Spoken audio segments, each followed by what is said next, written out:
How's it going, everybody? This is Cameron White with White Light Astrology, giving you guys your June 2019 horoscope for Aquarius, Sun, and Rising. Thank you guys so much for being here and liking and sharing and commenting and subscribing. I love and appreciate every single one of you guys. We are starting June off with the new moon in Gemini happening on June 3rd, and this is happening in your 5th house. Now, a new moon is when you have both of the luminaries in the same sign, wanting you to bring some more focus and attention and some light into this area, giving you an opportunity to level your head out and to set some new intentions and to clear the energy around that. Now, the sign of Gemini is all about communication, bringing other people into the mix, vocalization of things, not necessarily writing like Virgo would be, but more mindset, more communication, more of the way that we think, more of our thoughts and stuff like that. And so this new moon in Gemini is really going to be very mercurial in the sense of, what are we connecting to, what are we understanding, and, what new information do we have? Now, this new moon is happening in your 5th house of love and romance and art, music, creativity, sex, children, all of the things that you enjoy or would like to enjoy and the things that make you you. It's an extension of the 1st house.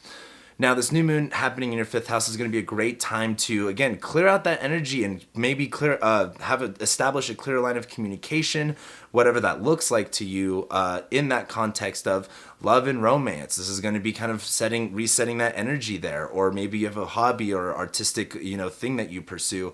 This is going to be a good time of, getting clear about what you're pursuing there, what ideas you have there, and what exactly you're trying to connect to. Now, as we move forward on June 4th, we're going to have Mercury enter Cancer. Now, Mercury, of course, the planet of communication, mindset, our thoughts, and how we vocalize, what we're thinking about. It's going into the sign of trust and vulnerability and emotion and empathy. It's also about being, vulnerable and protecting and defending yourself.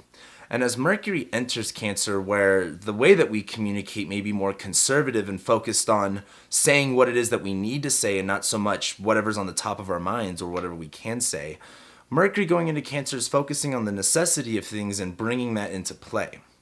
Now, Mercury is going into your 6th house of your work and your routine, your day-to-day habits and your health.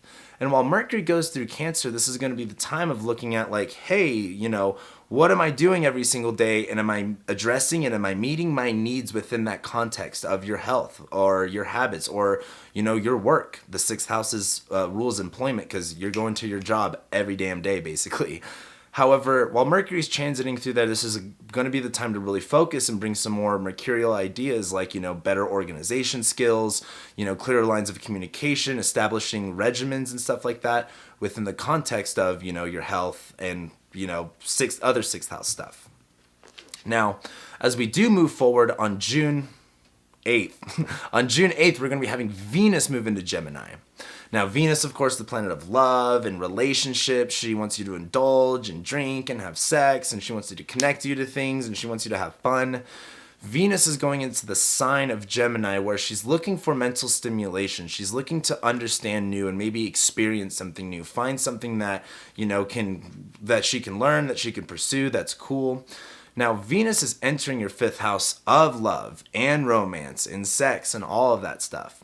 And while Venus is in Gemini in your 5th house, this is going to be a really big time of just kind of dabbling around with the things that you want and the things that you love. Like, what do you actually like doing and what do you actually like pursuing? And, do you want to extend that more? Do you want to find new opportunities to, find out more of the things that you like to enjoy or maybe express your creative energy in different ways? Venus transiting Gemini is going to be a great time for creative and sexual energy.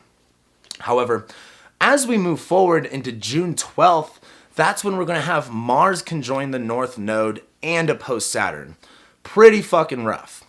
Now, as Mars is in your 6th house, it's Mars is in its fall in Cancer. It can't really do everything it needs or wants to do. It has to focus on defending and protecting what is important and what is of necessity. And Mars in the 6th house, that's Mars's joy. That's like Mars's favorite house to be in because usually he can work. Usually he can get a lot done.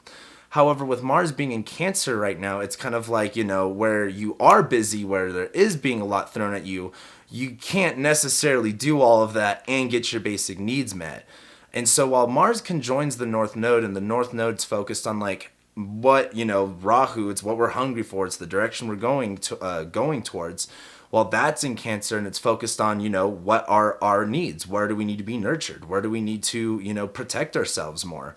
Mars conjoining the North Node here is very much like, kind of having to lay down the line and draw a line in the sand of like, this is, what my needs are. And regardless of whatever's happening, I've got to make sure these are met. Now, Mars is opposing Saturn, and you guys are Saturn-ruled people. Saturn is in your 12th house right now, in Capricorn, retrograde, on top of Pluto, on top of the South Node, in your 12th house. Like, it can't really get too much more gnarlier than that. But Saturn right now is kind of this planet bringing limitations and problems that can feel as if they are out of your control. Mars conjoining the North Node opposing Saturn is saying, I may not have control over everything that is causing these limitations and problems, so I need to act decisively on protecting the things that I need to focus on. And when it comes to the 6th house of your health and your routines and your day-to-day activities, what needs to be addressed there and met regardless of what control you have over the situation. Now, moving forward 3 days later on June 15th, that's when we're going to have Mercury conjoin the North Node. And I've been saying this in all my horoscopes, but it's kind of like a shoot first, ask questions later type deal. Because as Mercury conjoins the North Node, and Mercury's in your 6th house, just like Mars has been, Mercury conjoining the North Node is kind of like getting the image and getting the clear picture, getting a better visual of what that looks like. And this is kind of like, okay, I'm really seeing and I'm very clear about what direction I need to go in. Like I said, this isn't about what you want to do, this is about what you need to do. And as Mercury conjoins the North Node in your 6th house, it's kind of like, all right, you took the action, now you're starting to see how it's actually all going to play out. But also on June 15th, we have the full moon in Sagittarius, which this is happening in your 11th house.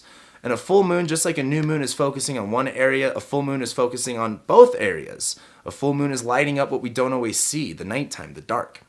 And as this is happening in Sagittarius, the sign of philosophy, optimism, seeking, passionate, fun stuff, this is happening in your 11th house of friendships, networks, community. And I think that this is going to be a really positive full moon to really look at, okay, this Mars and Mercury shit that's going on, this is kind of like focusing on what we need. And now that we've addressed that, where do we move on from here? Now what story are we going to start writing in? And this full moon is happening in your 11th house. This is going to be a good time to go out with some friends, to enjoy the people around you. And that's going to inspire you to have a better understanding of what story you are writing as you continue on. Now, as we move forward in June 21st, we're going to have the sun enter Cancer.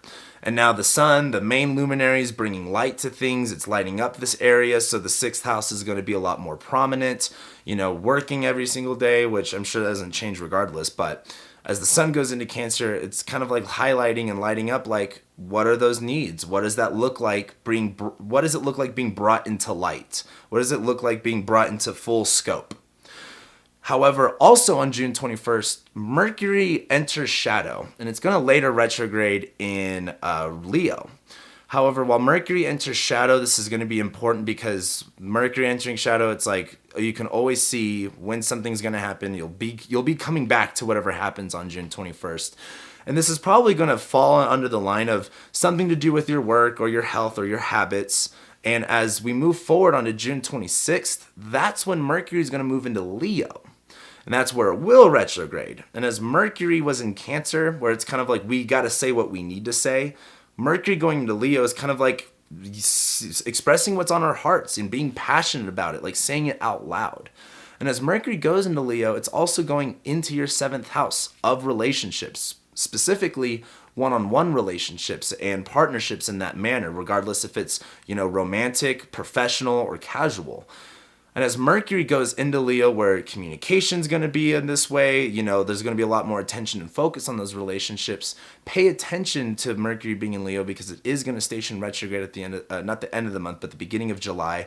But it will be entering Leo at the end of June, and you're going to start to see maybe a miscommunication here within a relationship. That may also come from your workspace too, because that's where Mercury is entering shadow. And we'll be talking a lot about that in July horoscopes, and I'm also going to be doing a whole video about that as well. Now, that's kind of what I got for you guys for June. I did want to say though that June's a pretty fucking rough month. I just want you guys this month to focus on, like, if you're feeling overwhelmed with the work pile, like the workload that you guys have and everything that you're trying to accomplish, concentrate all of that into the things that you need to do. Because right now, it's not necessarily a time to be like, oh, we can just do whatever we want. It's totally fine. Like, later on as we get through June, we gotta have to bring some attention to what our needs are and address those, and then we can do what we want.